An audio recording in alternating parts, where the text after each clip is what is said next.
So, the lesson I chose to create for our final assignment worked with my 10th grade health and PE class, focusing on the main topic of fitness. I started the lesson with reviewing the 5 health related components of fitness and had that lead into the collaborative learning activity of making group fitness plans. With my previous lesson relating more to the PE side of HPE, I wanted to cover the health aspect this time around. After looking through Virginia's SOLs for health education, I decided on using health components and fitness planning for 2 different reasons. The first was based around my experience with an app on my phone called the Nike Training Club.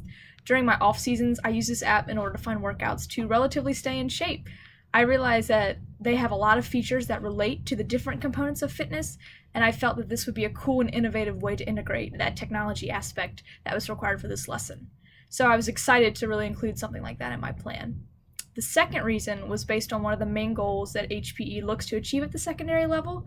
At this point in time, students should be learning things that establish health and fitness within everyday life, ultimately achieving that healthy lifestyle we're looking towards. So I thought that creating fitness plans was a good way to connect the students to that. From there, I was able to create my lesson, including all of the specific collaboration, literacy, and technological components.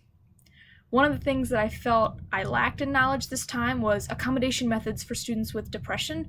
While I did do some research and implement methods that were suggested, it just felt like they were more broad than specific. In the future, I plan on doing even more research in order to try and find possibly more helpful and beneficial accommodations for the lessons I make.